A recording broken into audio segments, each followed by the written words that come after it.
tahun 2011, 2008, dan paling parah tahun 1998. Dalam semua periode krisis tersebut, yang memegang peranan penting sebagai daya tahan ekonomi bangsa ternyata adalah UMKM. Lalu apa sebenarnya yang dimaksud dengan UMKM itu? UMKM merupakan sebuah terminologi yang sering digunakan dalam dunia bisnis untuk menggambarkan usaha dengan kriteria tertentu. Ia merupakan singkatan dari usaha mikro, kecil, dan menengah. Perbedaan karakteristik setiap usaha, mikro, kecil, dan menengah tersebut didasarkan pada dua hal, nilai aset dan omset. Ciri UMKM: 1. Tidak memiliki komoditi khusus, dapat berganti sesuai kondisi pasar. 2. Lokasi usaha dapat berpindah dan tidak menetap. 3. Administrasi belum rapi, pencatatan keuangan masih bercampur antara pribadi dan bisnis. 4. SDM memiliki tingkat pendidikan, keterampilan atau keahlian yang relatif rendah. 5. Belum mampu mengakses lembaga keuangan karena berbagai sebab. 6. Belum memiliki izin usaha legal atau izin administratif dari pemerintah. Syarat UMKM. Apa saja syarat untuk mendirikan UMKM?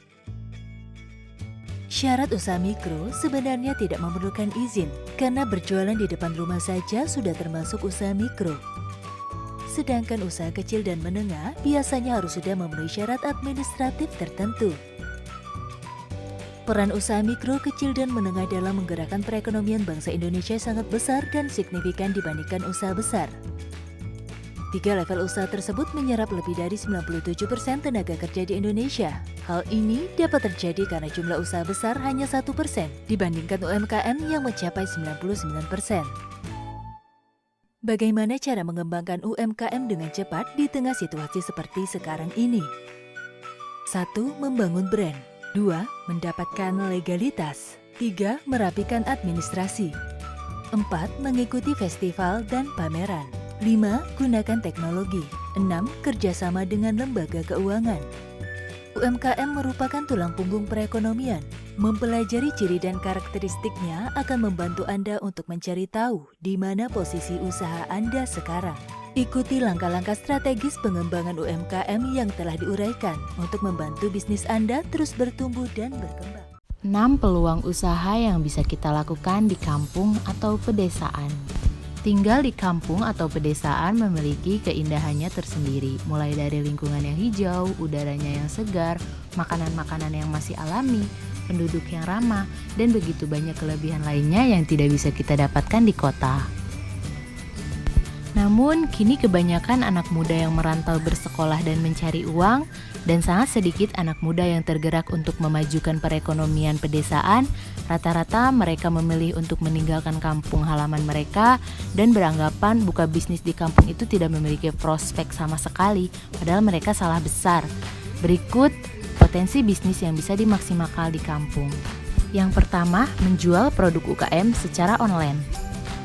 Produk kreatif UMKM lokal sedang memiliki perhatian yang serius oleh pemerintah karena produk UMKM sangat membantu negara bersaing dalam pasar bebas. Jika kita jeli melihat peluang, kita bisa membuat produk UMKM yang ada di daerah kita. Produk kerajinan seperti batik tulis, tas, sepatu, produk rajutan, atau hiasan dinding dengan bahan-bahan yang sudah tidak terpakai, dan lain-lain. Kita bisa memulai dengan membuat merek serta kemasan yang menarik dan memasarkan produk UMKM kita secara online, sehingga kita bisa dijangkau oleh orang-orang tanpa batas, bahkan seluruh dunia. Lakukan promosi dengan cara-cara kekinian, misalnya menggunakan media online seperti Instagram atau marketplace seperti Bukalapak, Tokopedia, Shopee, dan lainnya. Karena jika kita hanya menjualkan online di desa, potensi bisnis kita akan kecil. Ini berbeda jika kita menjangkau pasar online yang tanpa batas ini. Juga menjadi salah satu solusi pemasaran kita, di mana para pengrajin yang kebanyakan orang tua tidak mengerti mengenai pemasaran. Nah, disinilah seorang pemuda harus mengambil peran yang memanfaatkan teknologi yang mereka kuasai. Yang kedua, memberdayakan desa wisata. Bisnis desa wisata saat ini sangat menjanjikan. Kita bisa menjadikan peluang ini sebagai salah satu sumber bisnis di pedesaan. Kita bisa bekerja sama dengan pihak terkait seperti pemerintah desa, pemuda desa, Kementerian Kehutanan, Kementerian Pertanian, atau dinas terkait. Ada banyak tempat-tempat yang indah di Indonesia yang belum banyak dikenal oleh orang-orang serta membutuhkan perawatan dan pengembangan. Kita bisa menerapkan wisata alam seperti panorama sawah, air terjun, wisata hutan lindung, dan tidak akan ada habisnya jika kita sebutkan satu persatu. Sumber pemasukan yang kita dapatkan dari pemberdayaan desa wisata yaitu melalui menjual souvenir serta menyewakan peralatan-peralatan lainnya. Bisnis ini sangat menjanjikan. Dengan memanfaatkan potensi alam pedesaan, kita dapat keuntungan dari segi bisnis. Selain dari segi bisnis yang oriented, kita juga bisa memberdayakan SDM pedesaan, memanfaatkan lahan-lahan yang tadinya kurang produktif menjadi lebih produktif. Yang ketiga, usaha pertanian organik. Pertanian organik membutuhkan lahan yang sesuai dengan kondisi lingkungan yang mendukung. Pedesaan adalah tempat yang tepat untuk mengembangkan produk pertanian organik. Jika produk pertanian modern sudah banyak pesaing, maka produk pertanian organik masih sangat jarang dan memiliki potensi bisnis yang sangat besar. Masyarakat dunia kini semakin mencari produk-produk pertanian organik karena lebih menyehatkan meskipun dengan harga yang lebih mahal. Peminat produk pertanian organik sangat besar. Ini adalah peluang bisnis yang masih sangat terbuka lebar dan desa sangat cocok untuk mengembangkan pertanian organik. Namun yang perlu diperhatikan adalah jalur distribusinya. Yang keempat, usaha peternakan ayam kampung, kambing, atau sapi. Pedesaan identik dengan lingkungan yang masih asri, sejuk, dan sepi.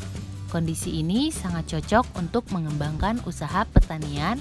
Umumnya, usaha peternakan yang dilakukan oleh masyarakat pedesaan masih di lingkup rumah tangga. Artinya, hewan ternak yang dipelihara liar di lingkungan rumah.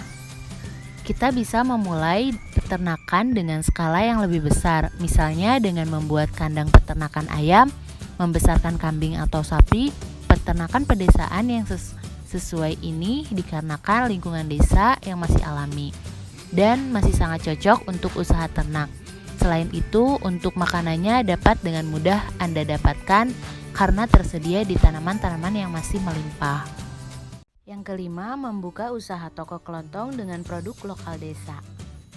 Membuka usaha toko kelontong dengan konsep toko modern juga merupakan ide yang bagus. Jika bisnis toko kelontong berkonsep apa adanya, kita bisa membuat toko kelontong semenarik mungkin, seperti minimarket yang ada di kota. Kita bisa mengisi produk di toko kelontong dengan produk-produk yang dihasilkan oleh petani lokal. Misalnya, toko kelontong yang menyediakan bahan-bahan sayuran, seperti bawang, cabai, tomat, atau produk-produk yang dihasilkan dari desa tersebut. Yang keenam, melatih anak-anak muda dan mengelola keterampilan mereka. Jika di kampung halaman Anda memiliki sumber daya yang besar, khususnya generasi muda yang belum memberdayakan maksimal, Anda bisa melatih mereka beberapa skill, misalnya mengajari mereka menjadi desainer, melatih menulis artikel, melatih berjualan online, dan sebagainya.